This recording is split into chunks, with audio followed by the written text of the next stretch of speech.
हम संघर्ष की बात करेंगे, हम लाठी डंडे की बात नहीं करेंगे, हम कलम की बात करेंगे। इंडिया अलायंस ये कह रहा है कि हम लोग बाबा साहब के संविधान को बचा रहे हैं। नहीं, आपको कैसे लगता है कि बहन जी मजबूत नहीं है? दलित वहाँ जाएगा कि इस बार मायावती जी के साथ रहेगा? जो दिखावे के लिए बाबा साहब को मानता है उसको हम पहचान लेते हैं, उसको हम वोट नहीं करेंगे। बाबा साहब ने जो आंदोलन चलाया था, एक सामाजिक आंदोलन, वो कितना सफल हो पाया है? अभी चाहते पानी नहीं पिए, आज भरे नहीं रहे। जब बड़े घर की औरतें भर लेती थी, जब छोटे घर की उसी कुएं से पानी भरती थी। सपोर्ट करेंगे बहन कुमारी मायावती जी को या फिर इंडिया अलायंस को या फिर एनडीए? जिस दिन से हमारे लोग ये मंदिर जाना छोड़ करके पुस्तकालय का, लाइब्रेरी का रास्ता पकड़ लेंगे, उसी दिन हमारा देश महान हो जाएगा। ओबीसी की भी जातियां थी, एससी में तमाम जातियां हैं, एसटी में तमाम जातियां हैं, उनके लीडर भी हैं, लेकिन उनका विकास नहीं हो पाया। 24 लोकसभा का चुनाव आगे है, किधर जाएगा? बाबा साहब को मानने वाले लोग किधर?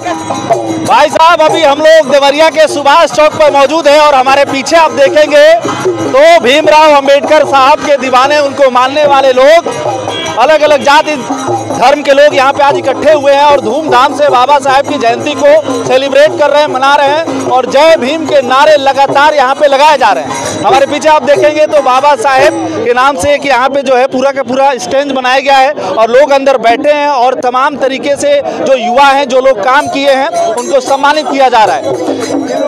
बाबा साहब ने संविधान बना दिया, डांस भी हो रहा है, लोग सेलिब्रेट भी कर रहे हैं, लेकिन क्या अभी तक जो छुआछूत उस समय था, जिनके साथ हुआ था, क्या उनको अधिकार मिल पाया है? आज का दिन इसलिए भी है कि केवल नाच गाने में हम ना भूल जाएं, उन अधिकारों को जाने। तो लोगों से बात करेंगे और जानने का प्रयास करेंगे कि बाबा साहेब ने जो आंदोलन चलाया था वो कितना सफल हो पाया। भाई साहब, क्या नाम है आपका? मेरा नाम है वीरकेश्वर गौतम एडवोकेट। मैं डॉक्टर अम्बेडकर मिशन महासंघ का लीगल एडवाइजर हूँ। क्या देखिए, हमारे बाबा साहब का सपना था पूर्ण रूप से समतामूलक समाज की स्थापना, लेकिन बाबा साहब का सपना आज भी पूरा नहीं हो पाया है। क्यों नहीं पूरा हो पाया? कौन जिम्मेदार है इसके लिए? इसलिए कि अब तक जो भी सरकारें आई हैं, मनुवादी सरकारें आई हैं और जातिवादी सरकारें आई हैं, उनका जो भी सपना था उन्होंने पूर्ण रूप से उनका सपना पूरा होने नहीं दिया है। अच्छा, जो है इतने धूमधाम से पूरे देश में मनाया जा रहा है, तमाम तरीके के नेता हैं जो अलग अलग जातियों के नेता हैं, नाम तो आप जानते ही होंगे, तो क्या जातियों के नेता बनने के बाद भी उनका उत्थान नहीं हो पाया है? वो जातियां आज भी वैसी की वैसी ही हैं। क्या केवल हरिजनों के लिए बाबा साहब ने तो संविधान बनाया नहीं था, उसमें कई सारी ओबीसी की भी जातियां थी, एससी में तमाम जातियां हैं, एसटी में तमाम जातियां हैं, उनके लीडर भी हैं, लेकिन उनका विकास नहीं हो पाया है। क्या कारण लगता है? देखिए, हमारा मानना यह है कि बाबा साहब डॉक्टर भीमराव अंबेडकर को एक जाति तक, एक वर्ग विशेष तक सीमित कर दिया गया है, जबकि वास्तव में आपको बता दें कि बाबा साहब यदि भारत का संविधान नहीं लिखे होते तो भारत को आज़ादी नहीं मिलती। इसके लिए आज़ादी के समय सबसे बड़ा भारत के लिए एक प्रश्न था कि भारत का संविधान कौन लिखेगा। तो जब भारत का संविधान बाबा साहब ने लिखे, तभी हमारे भारत को पूर्ण रूप से आज़ादी मिली। बिल्कुल, पूर्ण रूप से आज़ादी का मतलब वही है कि जब हम नियम कानून अपने जान लें, अधिकारों को जान लें, कहीं किसी का शोषण हो रहा है तो उसके अधिकारों को दिलाने के लिए संविधान की रचना हुई। भाई साहब, क्या नाम है आपका? लाल बहादुर प्रसाद। सवाल वही है कि अभी तक वो समानता नहीं मिल पावल, बड़े बड़े नेता आईने गई ने, लेकिन वो जाति हो जाके वही जगह नीचवे काहे नहीं क्या बढ़ी पावल? इसका सबसे बड़ा दोष है शिक्षा का। शिक्षा जब लेंगे तो आपको जागरूक होना पड़ेगा। शिक्षा से ही जागरूकता मिलेगी, या जब जागरूकता होगी तो एकजुटता आएगी, फिर संघर्ष होगा। तो शिक्षा इतना दिन से बांटे नहीं, शिक्षा फ्री है, एजुकेशन फ्री है, तमाम विद्यालय खुले हैं, ये दिक्कत है। शिक्षा फ्री नहीं है। 2020 का शिक्षा नीति उठाइए और देखिए कि वो जो पहले की शिक्षा थी और आज की शिक्षा में बहुत बड़ा अंतर है। आज के परिवेश में गरीब बच्चे शिक्षा नहीं ले पाएंगे। जो पहले फ्री शिक्षा दे रहे थे, आज वो शिक्षा महंगी हो चुकी है, महंगी हो गई। कहीं ना कहीं ये एक समस्या है और इस पर भी हम लोग आवाज़ उठाते रहते हैं। चाचा जी, कितना उम्र हो गई आपके? 75। पहले के जमाने में बहुत छुआछूत रहे, लोग बैठे नहीं, साथे पानी नहीं पिए। आज भरे नहीं रहे, जब बड़े घर की औरतें भर लेती थी तब छोटे घर की उसी कुएं से पानी भरती थी। अब वो चीज खत्म भइल बा कि नहीं? कितना बदलाव भइल बा? बहुत बदलाव हुआ है, हमारे सामने हुआ है। जब देश आजाद हुआ था तो बाबा साहब ने से एक ही प्रश्न पूछा सभी लोग कि हमारा देश तो आजाद हो गया, लेकिन हमारा देश महान और शक्तिशाली कैसे बनेगा विश्व में एक नंबर पर? तो बाबा साहब ने कहा जिस दिन से हमारे लोग ये मंदिर जाना छोड़ करके पुस्तकालय का, लाइब्रेरी का रास्ता पकड़ लेंगे, उसी दिन हमारा देश महान हो जाएगा। महान हो जाएगा। वाह, तो क्या कितना हो पाया है महान? अभी देश की हम बात करें, संविधान लिखे हुए 70 साल से ज्यादा का समय हो गया। बहुत परिवर्तन हुआ है। परिवर्तन लेकिन संविधान को बचाना है, हम लोगों को यही प्रण है। संविधान जब रहेगा तभी हम रहेंगे, देश रहेगा। हरिजन जो जाति है, हरिजन चमार जिनको कहा जाता है, उनका विकास उस तरीके से नहीं हुआ है। आज भी छुआछूत होता ही है कई जगह। तो कैसे दूर होगा? नेता जो उनके नाम पे नेता बने, चाहे राजभर के नाम पे जो ओपी राजभर बने, चाहे निषाद के नाम पे संजय निषाद बने, तमाम ऐसे जातियों के नेता हैं जो नेता तो बने लेकिन उनकी जाति आज भी वही है। कारण क्या लगता है आपको? ये हमारी आवाज को उठाते नहीं संसद में, ये अपना मुख्य दर्शक बन के रहते हैं। पार्टी के डर से ये बोलते नहीं है कि निकाल के बाहर कर दिया जाएगा इनको। अच्छा, तब क्या? अब क्या लग रहा है 2024 लोकसभा का चुनाव आगे है, किधर जाएगा? बाबा साहब को मानने वाले लोग किधर के साथ आएंगे सत्ता में? हम बहुमत के साथ सत्ता में आएंगे। इस पार्टी की बात करें, विचारधारा बीएसपी की बात कर रहा हूँ। बीएसपी के हाँ, बीएसपी की बात करें। बहन मायावती की बात। क्या लग रहा है भाई साहब, बीएसपी उतनी अब मजबूत दिख नहीं रही है और बहन कुमारी मायावती जी प्रत्याशी भी सशक्त नहीं घोषित कर पा रही हैं, तो क्या लग रहा है कि मायावती जी सत्ता में वापस आ पाएंगी कि ये बस एक आप मान रहे हैं गलतफहमी में? नहीं, आपको कैसे लगता है कि बहन जी मजबूत नहीं है? जो उम्मीदवार हम लोग देख रहे हैं, जो सर्वे आ रहा है, जो प्रत्याशी घोषित, जैसे दो ही गुट है अभी।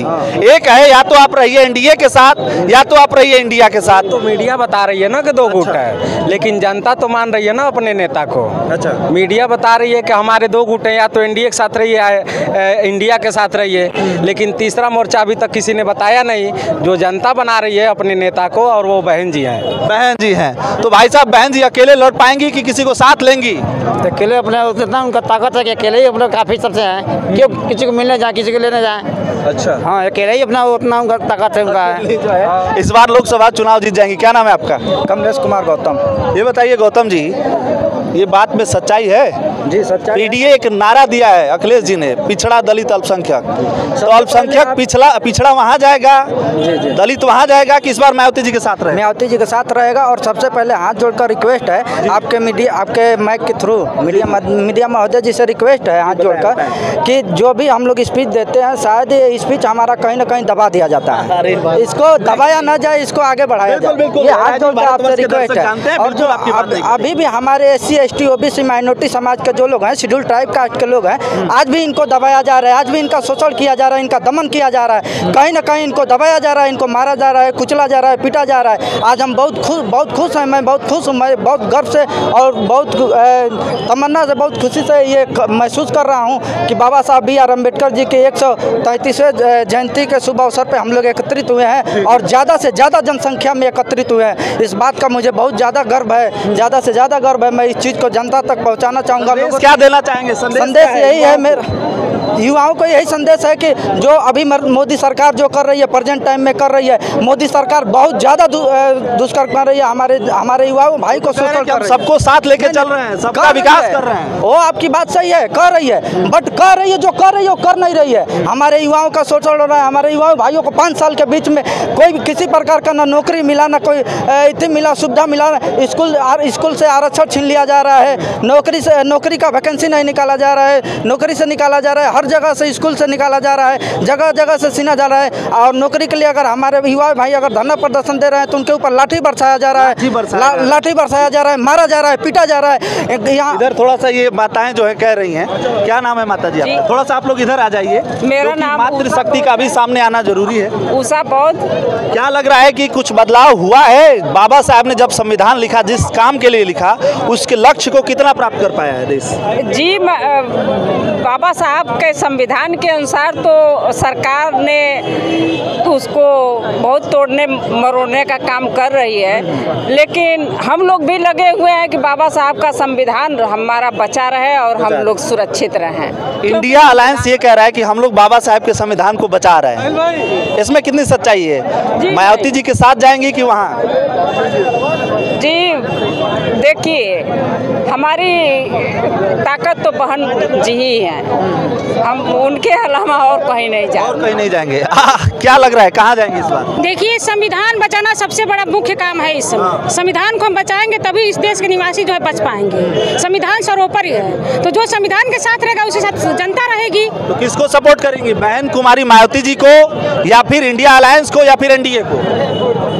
हम लोग तो बहन जी के ही आदमी हैं, हम लोग बहन जी को सपोर्ट करेंगे। और किसको? बहन जी की ताकत यही है, जो कोर वोटर है वो कहीं जाते नहीं है, उनका भरोसा कायम रहता है। इस बार किसको वोट देंगे? हम लोग तो मिशनरी, और यहाँ वोट की बात मत कीजिए आप, वोट हमारा कहाँ जाएगा? हम मिशन के लोग हैं, बाबा साहब को जो मानेगा उसी को हम वोट करेंगे। जो दिखावे के लिए बाबा साहब को मानता है उसको हम पहचान लेते हैं, उसको हम वोट नहीं करेंगे। जो हमारा संविधान नष्ट करने को तैयार है उसको हम क्यों वोट करने जाएंगे? कौन है, कौन? आप क्यों भड़के हुए हैं? कौन नष्ट कर रहा है संविधान? ये नहीं है, ये हमारे महासंघ बताएंगे। और जो देश के लोग कैसे समझेंगे, जो देख रहे हैं हमारे दर्शक कैसे समझेंगे? बिल्कुल समझेंगे। बाबा साहब उस जमाने में लोगों को समझा दिया, तो इस जमाने में हम और आप नहीं समझ पाएंगे। अच्छा, नेता नहीं बन पा रहे हैं, अच्छे नेता नहीं आ पा रहे हैं, बाबा साहब के जैसे आजकल नेता नहीं है, कम है, तो कारण क्या है? संविधान वही है, नियम कानून वही है, लेकिन नेता नहीं आ पा रहे हैं, जात के नाम पे वोट लेके भाग जा रहे हैं। अभी हमारे राजेंद्र चंद्र अध्यक्ष जी ने बोला, बाबा साहब ने संविधान देते समय कहा था कि मैं संविधान स्वच्छ बनाया हूं, बशर्ते इस संविधान को लागू करने वाला साफ होना चाहिए। नहीं तो संविधान कितना हो बढ़िया किसी भी देश का हो, अगर संविधान को लागू करने वाला बढ़िया न हो तो संविधान किसी काम का नहीं हुआ। तो बाबा साहब का संविधान सर्वोपरि है, ये पूरे भारत में सबसे हमको माना जाता है संविधान को। लेकिन हमारे जो भारत की व्यवस्था है, जो बाबा साहब तब भी संघर्ष किए थे, ये तथागत बुद्ध के समय संघर्ष हो रहा है। बीच में ज्योतिबा फूले से लेकर हमारे बहुजन समाज के संतों गुरुओं ने संघर्ष किया।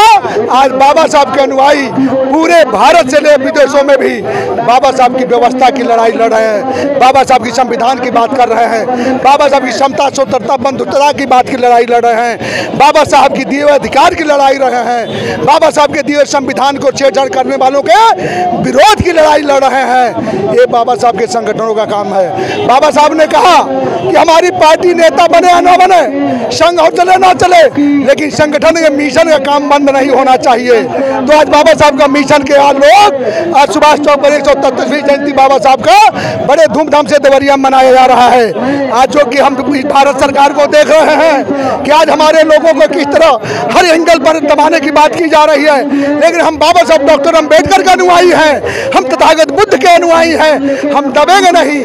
बाबा का दिए हुए शिक्षा हम संघर्ष की बात करेंगे, हम लाठी डंडे की बात नहीं करेंगे, हम कलम की बात करेंगे, बुद्धि विवेक की बात करेंगे और संविधान की बात करके हम बाबा साहब की दिए व्यवस्था को रखाएंगे, रखवाली करेंगे। और जो उसको खत्म करने की बात करेगा उसको भी हमारी चालवाई कार्रवाइयाँ जारी रहेगी, कभी पीछे नहीं हटेंगे। ये बाबा साहब डॉक्टर अम्बेडकर मिशन की बात है। धन्यवाद। तो देश में 80 करोड़ गरीब हो गए हैं, लेकिन जब सही से हमारा संविधान लागू होगा तो 80 भी खोजने को नहीं मिलेंगे। 80 खोजने पर नहीं मिलेंगे। लागू नहीं हुआ आप पे? ना सही नहीं। वो तो देख सकते हैं कहीं ना कहीं लोगों का ये कहना है कि बाबा साहब के संविधान में तो ताकत है, लेकिन गलत लोगों के हाथ में आने के कारण आज भी समाज में समानता नहीं आ पाई है। और नेता तो तमाम बनते हैं, लेकिन उनका काम जो है आज भी उस तरीके का नहीं होता है, मिशन से जुड़ के वो काम नहीं करते हैं। बाकी आप क्या सोचते हैं, अपने विचार बताइएगा जरूर, बने रहिए हमारे साथ। नमस्कार।